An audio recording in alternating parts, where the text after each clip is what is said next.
Pertanyaan pertama, apakah benar angsuran motor selama 1 tahun itu ditunda? Oke, terima kasih. Ini saya datang di Republik Honda ya, diundang sama Ustadz Maftuh, pemilik atau owner Republik Honda. Pertanyaannya tadi yang pertama, apakah benar mengenai kebijakan pemerintah atau Kepres mengenai angsuran ditunda selama 1 tahun, khususnya di leasing ya. Ini saya fokusnya karena saya dari leasing Adira, FIF atau WOM. Jadi itu lebih tepatnya tuh ditunda, tapi ada kasus tertentu yang memang bisa mendapatkan fasilitas tersebut. Tapi untuk yang lain itu ada namanya program restrukturisasi kredit. Jadi diatur ulang struktur kreditnya agar lebih ringan angsurannya.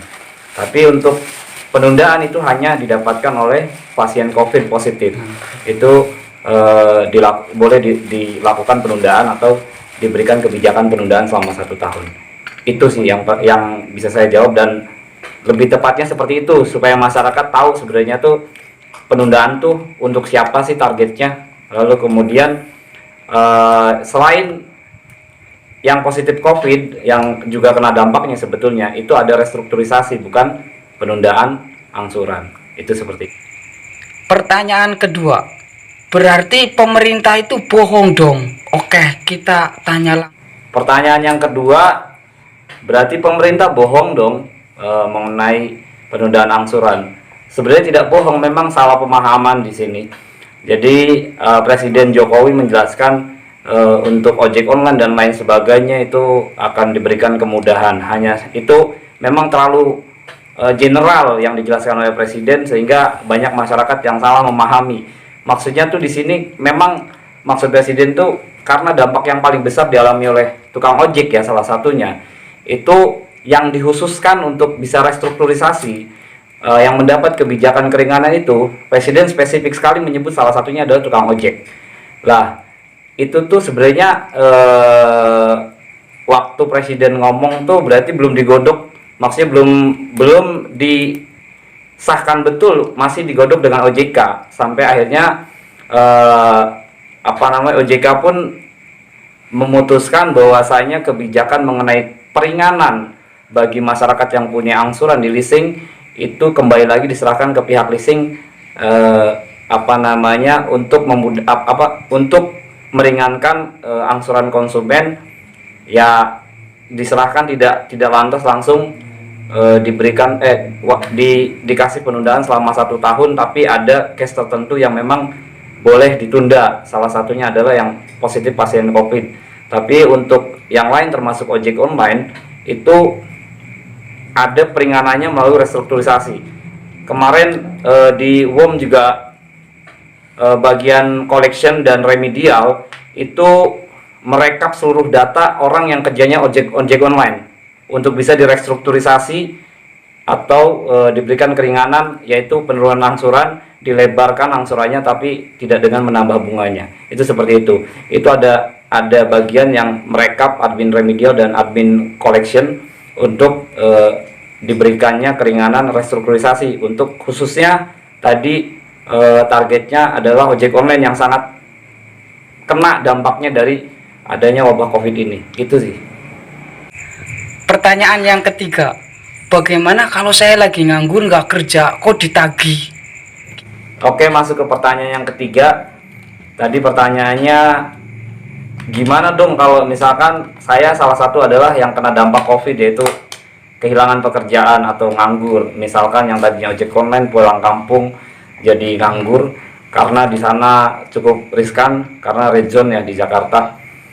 Itu gimana dong nanti kalau ditagih? Ya tadi diajukan, misalkan ada collection lagi, disampaikan ada ditanya aja secara aktif ke collection atau pihak kolektornya, apa sih yang diberikan, program yang diberikan oleh leasing karena saya salah satu yang kena dampak dari COVID. Ya setahu saya memang di kantor, di leasing, di WOM salah satunya itu memberikan keringanan restrukturisasi. Dan nanti bisa ditanyakan ke collectionnya agar bisa dijelaskan restrukturisasi itu seperti apa gitu. Jadi bukan penundaannya, tapi direstruktur atau distruktur ulang pinjamannya supaya bisa lebih ringan. Jadi mas-mas yang nganggur ya bisa lebih aktif memang nanti supaya bisa dapat kerjaan di kampung, yang mudah-mudahan amin lah, itu minta direstruktur besaran angsurannya supaya tidak terlalu besar. Nanti bisa ditanyakan, kalau sampai ditagih, tanya secara aktif aja ke collection. Saya adalah salah satu yang kena dampak COVID. Jadi saya nganggur, ini gimana dong supaya angsurannya nggak terlalu besar nih, supaya saya tuh masih bisa mampu untuk ngangsur. Seperti itu sih solusinya bagi yang ngedadak nganggur. Mudah-mudahan bisa dapat kerjaan di rumah dan bisa tetap ngangsur di leasing. Yang keempat, bagaimana syarat untuk mengajukan relaksasi dari pihak WOM? Oke, ke pertanyaan berikutnya yang keempat, bagaimana cara mengajukan relaksasi pinjaman agar tidak terlalu berat ngangsurnya? Tadi salah satunya dengan RST ya, atau restrukturisasi. Itu syaratnya ya biasa sih, kayak misalkan jenengan masih ada struk terakhir, itu bisa dibawa ke kantor WOM, atau bisa bawa KTP pemohon atau pemohon kredit atau yang ada di struk, itu bisa bisa dibawa, nanti diajukan di kantor WOM untuk diarahkan di CS-nya, atau di kantor leasing lainnya di FIF, nanti diarahkan untuk teknisnya atau perhitungannya itu diserahkan di CS atau di teller nanti agar bisa mengetahui besarannya berapa sih, turunnya berapa, nanti jadi lebarnya berapa bulan. Itu seperti itu. Tapi kalau syaratnya sih ya struk terakhir bisa dibawa, atau KTP-nya aja dibawa ke kantor untuk bisa diproses tadi, bukan penundaannya, relaksasi atau penurunan besaran angsuran agar tidak terlalu berat di para konsumen leasing tersebut. Itu seperti itu. Pertanyaan yang terakhir, yang kelima, bagaimana perhitungan relaksasi penundaan selama 1 tahun setelah daftar ke pihak WOM? Oke, kita tanya lagi. Oke, pertanyaan yang terakhir, bagaimana perhitungannya untuk proses relaksasi atau restrukturisasi sih lebih cepatnya, perhitungannya seperti apa? Ya, saya kasih contoh gambaran ya, tapi memang lebih tepatnya lagi teman-teman konsumen itu bisa datang kantor WOM, karena hitungan ada di sistem semua. Ini contoh saja ya, misalkan teman-teman ada pinjaman ataupun punya kredit motor angsuran dengan angsuran 700, misalnya 10 bulan lagi, itu 7 kali 10 berarti kan 7 juta. 7 juta misalkan dilebarkan menjadi 18 bulan, 7 juta dibagi 18 berarti 7 juta dibagi 18 berarti nanti besaran angsurannya kurang lebih 400-an, 300 sekian, atau sampai kurang lebih 400-an besarannya jadi turun, tapi lebar jadi 18 bulan. Setahu saya memang tidak ada penambahan bunga dari 7 juta tersebut untuk pelebarannya, tapi memang lebih jelasnya itu datang langsung ke kantor leasing yang memang teman-teman kredit atau para konsumen kredit, itu nanti bisa dijelaskan sama customer service-nya supaya perhitungannya pasti, karena perhitungannya itu ada di sistem semua, yang pasti meringankan teman-teman konsumen supaya tidak terlalu berat, karena saya yakin memang rata-rata konsumen mengalami dampak ekonomi dari penyebaran wabah COVID ini. Jadi kesimpulannya dari semua pertanyaan tadi, paling pertama garis besar memang tidak ada penundaan untuk semua case konsumen. Ada case tertentu yang memang ditunda, salah satunya itu yang pasien COVID, fokusnya di situ. Jelas dijelaskan oleh salah satu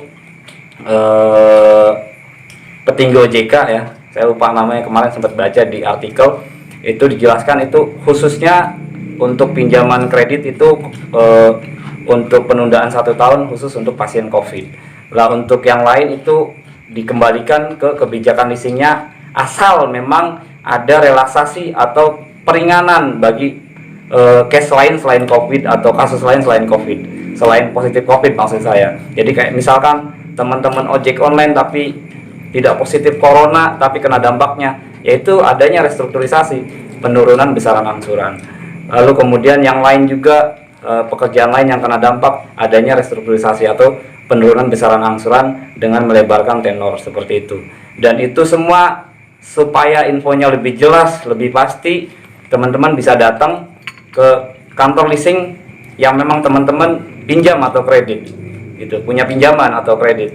Ini saya memberikan gambaran ataupun kesimpulan ataupun garis besarnya supaya teman-teman bisa tahu seperti apa sih sebenarnya